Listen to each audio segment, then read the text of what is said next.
안녕하세요. 중위권 전문 입시연구소 입시부 장관입니다. 저번 영상에서는 3학년 1학기 성적이 왜 우리에게 중요한지에 대해서 알아보았는데, 오늘은 좀 입시 정보에 대한 측면에서 우리 중위권 학생분들이 관심을 가지고 볼 만한 학교의 신설 전형에 대해 알아보도록 하겠습니다. 점점 전형과 반영 내용이 복잡해지고 많은 변화가 계속 나타나고 있습니다. 예를 들어 논술만 하더라도 일반 논술과 약수령 논술이 있고요. 종합 전형의 종류도 학교마다 참 많이 다른데요. 오늘은 강남대학교, 국민대학교, 그리고 인천 하와이대학교, 인하대학교의 2026학년도 신설 전형에 대해 함께 알아보겠습니다. 우선 강남대학교와 국민대학교는 올해 논술 전형을 신설했고, 인하대학교는 서류형 학생부 종합 전형을 신설했습니다. 강남대학교는 올해 논술 전형을 신설했는데요. 논술 전형에서는 논술 점수를 80%를 반영하면서 교과 점수는 20%를 반영하게 됩니다. 간혹 교과 점수가 20%가 반영이 된다고 하면 내 성적이 낮은데 어떡하지? 라는 걱정을 하시는데, 제 생각에는 대략 5에서 6등급 정도의 학생분들이라면 그런 걱정보다는 차라리 논술 점수의 비중이 훨씬 더 높기 때문에 논술에 대한 걱정을 하시는 게 합격에 더 가까워지는 방법이 되지 않을까 싶습니다. 중요한 요소 중 하나인 최저는 없기 때문에 수능에 대한 부담은 없습니다. 인원은 359명을 선발할 계획이고, 사범대학을 제외하면 인원도 적지 않은 편이기 때문에 강남대를 내신으로 뚫기 좀 어려울 것 같다는 분들에게는 꽤 괜찮은 전형이 될 것으로 생각됩니다.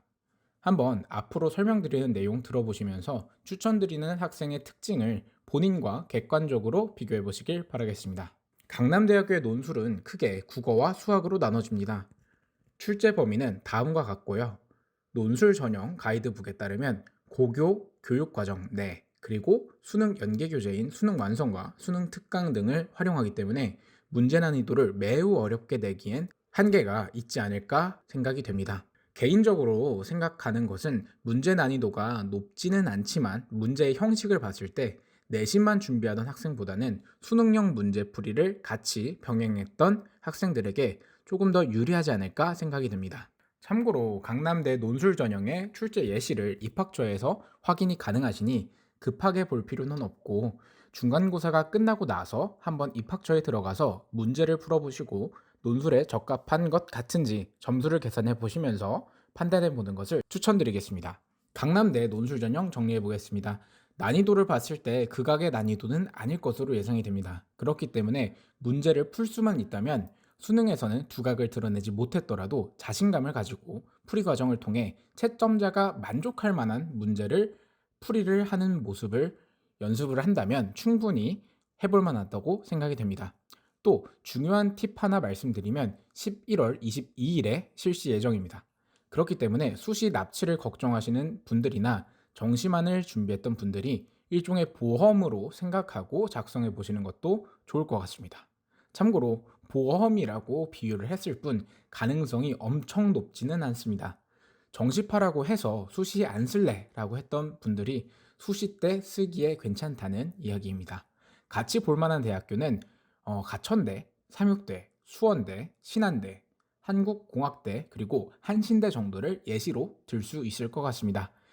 기출문제 풀어보시면서 본인에게 더 적합한 학교를 찾는 것이 핵심이 될 것으로 생각됩니다. 다음은 인서울 국민대학교 논술 전형입니다. 강남대보다 더 매력적인 것은 논술 100% 반영이라는 점입니다. 내신에 자신 없으신 분들이 작성하기 좋을 것 같은데요. 게다가 약수령 논술로 진행이 되기 때문에 상대적으로 본인의 수준을 미리 파악하기에 용이합니다. 총 10문제 중에서 인문계는 국어, 자연계는 수학 비중을 80%로 하면서 계열별 본인의 유리한 정도를 고민해 보시면 될 것 같습니다. 참고로 강남대와 다른 점 중에서 하나는 과목의 반영입니다. 자연계에서 미적을 포함하고 있기 때문에 꼭 이 부분을 고민해 보셔야 할 것 같고요. 나머지 다른 점 중 하나는 최저 학력 기준이 2개 영역 합 6등급입니다. 최저를 통과하지 못하는 분들도 계시겠지만 개인적으로 논술을 작성하실 분들이라면 당연히 국어와 수학을 병행했을 가능성이 크기 때문에 엄청 까다롭다는 생각이 들지는 않는 수준입니다. 그럼에도 말씀드린 이유는 논술 실력이 다가 아니다라는 것을 강조드리기 위해 언급해 드렸습니다. 국민대 또한 화면에 나오는 것과 같이 가이드북을 입학처에 게시했으니 예시 문제 한번 확인해 보시길 추천드리겠습니다. 마지막으로 인하대학교 학생부 종합전형 중 서류형 신설입니다. 다른 곳들과는 다르게 부활이라는 표현을 쓴 이유 중 하나는 과거 서류형과 면접형 투트랙으로 종합전형을 운영한 이력이 있는 학교이기 때문인데요. 2024학년도부터 폐지가 되면서 올해 서류형 종합전형이었던 인하 참인재 전형이 인하 미래인재 서류형으로 부활했습니다. 참고로 모집 인원은 245명으로 큰 비중을 차지하지는 못합니다. 과거 인하 참인재 전형을 참고해 보시면 서류형 종합 전형의 특징을 어느 정도 미리 예측해 볼 수 있겠죠. 조심스럽게 예측을 해보는 것이긴 합니다. 모집 요강이 아직 업로드가 되지 않았습니다. 과거 인하 참인재 전형을 참고해 보면 학업 능력 및 학습 태도에 대한 기초 학업 역량 비중이 가장 높았습니다. 그 중에서도 학업 능력이 30%로 공동체 역량 전체와 같은 비중인데요.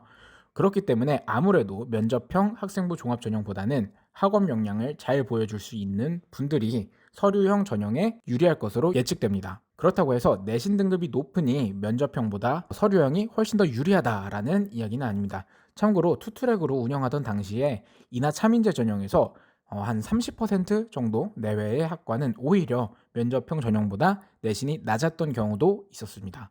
즉, 내신 등급이 학업 역량의 모든 전체 지표가 되는 것이 아니니 꼭 생활기록부 내용이나 본인의 내신 등급 중에서도 과목별 역량 등을 고민해 보시면서 지원하는 것이 좋겠습니다. 오늘 이렇게 신설 전형에 대해 알아보았는데 사실 모집 요강이 확정된 시점이 아니기 때문에 조금은 조심스럽게 영상을 제작해 보았습니다. 물론 모집 요강이 확정되면 조금 더 자세하게 학교별 분석을 진행할 예정이니 앞으로도 영상도 많이 관심 가지고 봐주시길 바라겠습니다. 감사합니다. 지금까지 중위권 전문 입시연구소 입시부 장관이었습니다.